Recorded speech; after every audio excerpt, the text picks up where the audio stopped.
আচ্ছা, প্রথম কথা, এই বিলটা পাস করা তখনই হচ্ছে যখন একটা ছাত্র আন্দোলন এমন একটা মাত্রায় চলে গেল যেটা সরকার আর সামলাতে পারছিল না, এবং সেটা সিজেপি নামে যারা লঞ্চ করেছিল তাদের থেকে বেরিয়ে সাধারণ ছাত্র ছাত্রী তাদের বাবা মা বাচ্চাদের নিয়ে সেখানে গিয়ে একটা প্রোটেস্ট আরম্ভ করলেন।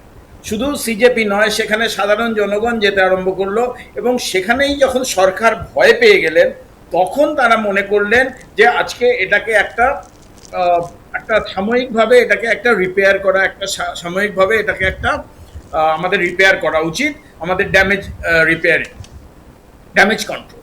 সেই জন্য রিপেয়ার বিলটা এলো।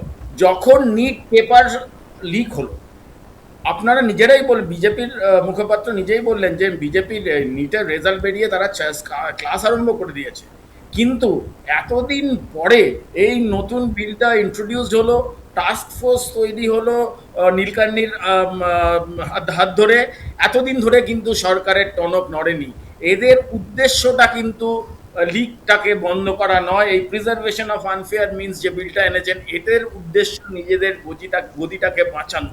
যদি এনাদের উদ্দেশ্যটা সৎ হতো তাহলে যখন পেপার লিক হয়েছিল তখনই বিলটা আনা হতো, তখনই ধর্মেন্দ্র প্রধানকে বলা হতো যে আপনি সরে যান, কিন্তু সেটা হয়নি।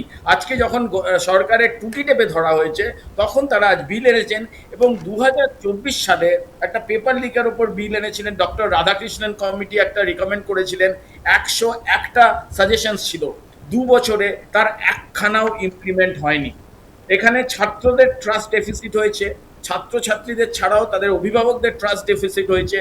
রাজনৈতিক দল হিসেবে আমাদের কর্তব্য, হ্যাঁ, এটা নিয়ে রাজনীতি করা, পার্লামেন্টে দাঁড়িয়ে যদি এটা নিয়ে কথা বলা রাজনীতি হয় তবে রাজনীতি। 2 নম্বর, আজকে বিজেপির মুখপাত্র বললেন মানুষের সুবিধে, নিট শেষ হয়ে গেছে, এখন কেন এটা নিয়ে আলোচনা হচ্ছে।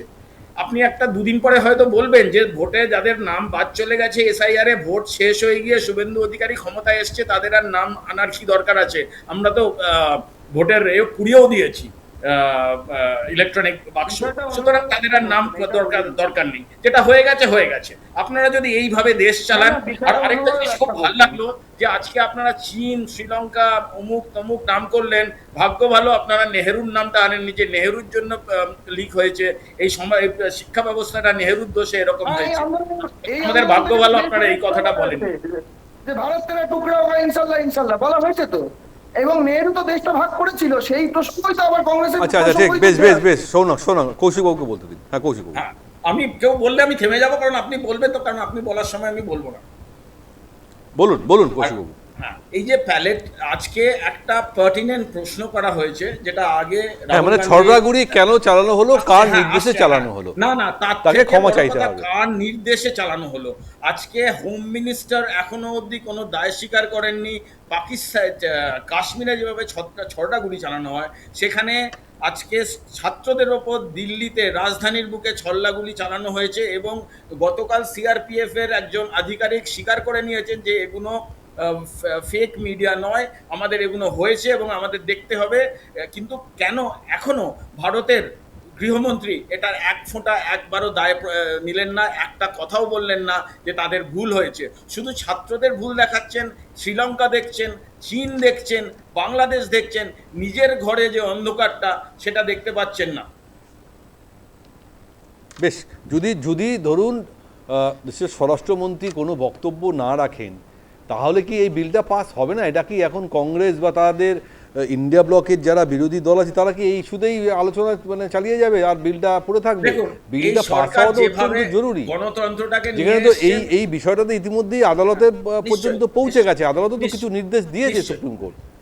সরকার এর আগেও বিল পাস করেছেন, কখনো বিরোধীদের চ্যাংদোলা করে বার করে দিয়ে, কিংবা এখন একটা 2/3 মেজরিটি করে কনস্টিটিউশন বদলাবার চেষ্টা করছেন, এই দল থেকে কিনে ওই দল থেকে ভয় দেখিয়ে তাদের আরএসএস এর বি টিম মমতা ব্যানার্জির কাছ থেকে 28 জনের মধ্যে 20 জনকে নিয়ে এসে এইভাবে করছেন। বিল ওনারা কিভাবে, এসআইআর বিল পাস হয়েছে, সিএএ বিল পাস হয়েছে, কখনো সিএএ এর সময় রাজ্যসভায় তৃণমূল ওয়াকআউট করেছে যাতে পাস হয়ে যায়, এসব হয়েছে। সুতরাং তারা পাস করে নেবেন কি নেবেন না সেটা পরের কথা, উদ্দেশ্য হয়তো তাদের পাস করে নেওয়া ছটে বলে কৌতূহলে। কিন্তু আমাদের কংগ্রেসের থেকে আমাদের দায়িত্ব যে এই যে তঞ্চকতাটা চলছে, যে সরকার এতদিন চোখ বুজেছিল, যখন ছাত্ররা গুলি খেলো, গুলি খাওয়ার পরে হসপিটালে ভর্তি হলো, লক্ষ লক্ষ মানুষ যখন প্রত্যেকটা শহরে নেমে এলো, তখন তারা একটা টাস্ক ফোর্স তৈরি করছেন, তখন একটা ওনারা নতুন বিল আনছেন। এটা একটা হিপোক্রেসি বাংলায় যাকে বলে তঞ্চকতা।